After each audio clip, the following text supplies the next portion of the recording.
जय श्री राधे, जय श्री कृष्ण। भक्तजनों, करते हैं आरंभ आज की कथा। राजा की एक बेटी थी चंद्रकला। उसको बचपन में ही एक संत महात्मा ने छोटे से शालिग्राम, जिनका नाम उन्होंने सिलपिल्ले रखा था, सदा पूजने के लिए दे दिए थे।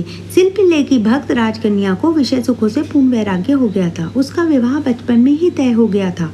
गौना हो जाने के बाद जब वह ससुराल जा रही थी, रास्ते में उसका पति, जो भक्ति से विमुख था, उसके पास आया और जिसमें सिलपिल्ले जी विराजमान थे, उसे चुराकर नदी में फेंक दिया। जागने पर चंद्रलेखा ने देखा पिटारी गायब है। बहुत ढूंढने पर जब पिटारी नहीं मिली, तब वह चंद्रलेखा ने अन्न जल त्याग दिया और कहा, जब तक सिलपिल्ले ठाकुर जी नहीं मिल जाते, तब तक मैं अन्न ग्रहण नहीं करूंगी। पति ने उसे अनेक प्रकार से प्रसन्न करना चाहा, परंतु जिनके सर्वस्व भगवान छिन गए हों, वह भला प्रसन्न कैसे हों। वह व्याकुल होकर रोने लगी और रोते रोते पति के घर पहुंची। ऐसी हालत में उसे देखकर सास ने पूछा, क्यों रो रही हो? पतिदेव ने कहा कि जब रास्ते में मैंने इनसे बात करनी चाही, तो ये मुझसे बात नहीं कर रही थी। इन्होंने कहा कि पहले हृदय में भगवान की भक्ति धारण करो। मैंने इसके हृदय से लगी पिटारी को मुसीबत की जड़ समझकर नदी में फेंक दिया और सोचा, मेरी पत्नी अब मुझसे प्रेम पूर्ण बातें करेंगी। सास ने चंद्रलेखा को बहुत समझाया, अपने हाथों से खाना खिलाने लगी। उससे कहा, हम तुम्हारे लिए वैसे ही ठाकुर बनवा देंगे। परंतु चंद्रलेखा बोली, मुझे सिलपिल्ले भगवान ही चाहिए, जिनकी सेवा मैं किया करती थी। उसे कुछ भी अच्छा नहीं लग रहा था। वह उच्च कोटि की भक्ता थी। प्रभु मुझे छोड़कर चले गए हैं।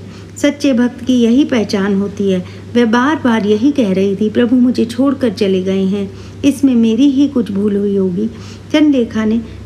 चंद्रलेखा की सास ने सोचा, अगर इसे कुछ हो गया तो हम क्या करेंगे। तब वह सब वही नदी के किनारे गए जहाँ पर प्यारे प्रभु सिलपिल्ले जी वाली पिटारी फेंकी गई थी। प्रभु का स्मरण आते ही उसे चक्कर आ गया और वह मूर्छित होकर भूमि पर गिर पड़ी। उसकी अश्रुओं की धारा बहती जा रही थी।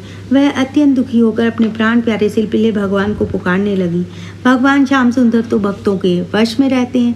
भक्ता चंद्रलेखा की दीन पुकार सुनते ही सिलपिल्ले भगवान उसके हृदय से आ लगे। उनके साथ वह पिटारी भी आ गई। उस भक्ता ने भगवान से विमुख लोगों को भी भक्ता बना दिया। वह कहने लगी कि हम सबके भाग्य तो जाग गए, जो ऐसी बहू घर पर आई। वे सभी भगवान और संतों की सेवा में लग गए। इस तरह किसी भी प्रकार क्यों न हो, एक भक्त के संग से सारा परिवार भगवान की भक्ति में लग कर तर ही गया। आज की कथा बस यहीं तक। बोलो भक्त वत्सल भगवान की जय। राधे राधे।